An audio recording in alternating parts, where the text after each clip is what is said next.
நாங்கள் மனம் பருந்து என்னாகப் போகிறது?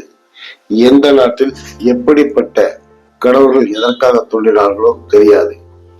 இந்திய தெய்வங்களை பொறுத்தவரை பாலூற்றினால் அவள் அம்மன், நோய் காத்தால் ஒரு அம்மன். இன்றைய புதுச்சேரி பகுதி அப்போது சிறு குழுக்கள் மட்டுமே வாழ்ந்த ஒரு பகுதியாகும். கடல் சார்ந்த ஒரு வனப்பகுதி. தலைவன் இறக்க தலைவி அந்த குழுவை பாதுகாத்தாள். மாரித்தாய் மாரித்தாய் என்றுதான் ஜனங்கள் உருகும்.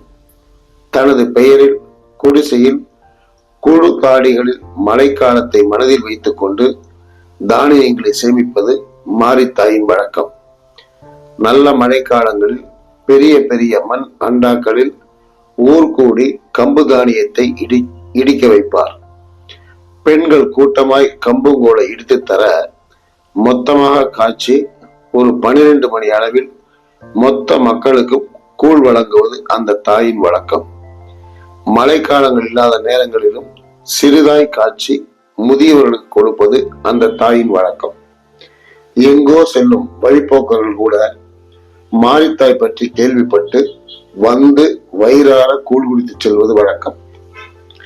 தாயின் மரணப்படுக்கையில் எனக்கு அடுத்து என் மக்களை காக்க யார் வந்தாலும் பசி போக்கும் கூழூற்றும் வழக்கத்தை விட்டுவிடாதீர்கள் என்று சொல்ல அவள் நினைவாகவே காலம் காலமாய் கூழூற்றினார்கள்.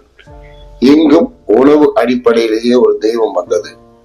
இன்னொரு புறத்தில் ஒரு தலைவன் திணையை இடித்து கருப்பட்டி பால் சேர்த்து உருண்டை பிடித்து தர சொல்லி அடிக்கடி கேட்பான். சிறுவர்களும் பெரியவர்களும் நாவில் நீர் கோர்க்க அதை பார்ப்பார்கள். மனம் கேட்காத தலைவனின் மனைவி 15 நாட்களுக்கு ஒரு முறை ஊர் கூடி திணை எடுக்க சொல்லி பாகு சேர்த்து உருண்டை பிடித்து ஏலம் கிராம்பு எல்லாம் சேர்த்து எள் சேர்த்து மிக சுவையாக மக்களுக்கு கொடுப்பாள்.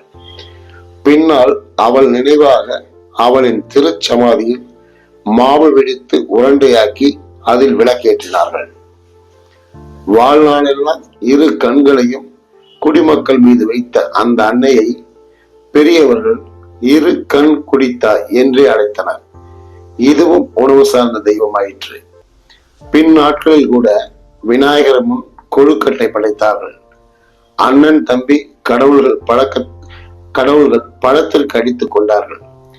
திருப்பதி மலை மேல் மக்களை வர வைக்க பூந்தியை உருண்டையாக்கி கொடுக்கும் பழக்கம் ஏற்பட்டது.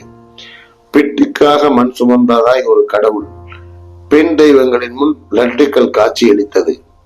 உலகில் எத்தனையோ தெய்வங்கள் எல்லாம் இருக்க இந்திய தெய்வங்களின் முன் மட்டும் பதார்த்தங்கள் படைக்கப்பட்டது. இறந்தவர்கள் தெய்வமாகிவிட்டார்கள் என்ற நம்பிக்கையில் அவர்கள் இறந்த நாள் அன்று வருடா வருடம் அவருக்கு பிடித்ததை எல்லாம் செய்து படைத்தார்கள். இறந்தவனுக்கு சொக்கலால் பீடி பிடிக்கும் என்றால் இலையில் அதையும் வைத்தார்கள். ப்ளூபேர்ட் சிகரெட் இல்லாத போது சிசர் வைத்தார்கள், சாராயம் வைத்தார்கள், கல் வைத்தார்கள். உணவு உலகின் எந்த ஒரு மூலையிலும் நடக்காத ஒரு விஷயம். கோவில்களில் அன்னதானம் வழங்கப்பட்டது. சரி விடுங்கள், கருணை வீரர் காமராஜர் கூட உணவு தந்தே பள்ளி கலைத்தார். எம்ஜிஆர் சோறும் அறுசவை குழம்புகளும் தந்தார். கூட்டம் கூட்டமாய் பிள்ளைகளை பள்ளிக்கு வர ஆரம்பித்தனர். கோனார் தமிழரை கூட மறக்கப்படுவதுண்டு, தட்டுக்கள் மறக்கப்படுவதில்லை. உணவு உணவு உணவுதான் எல்லாம் மீறி இன்று தொழிலாளர்கள் கூட வேலைக்கு உணவு திட்டமும் வந்துவிட்டது.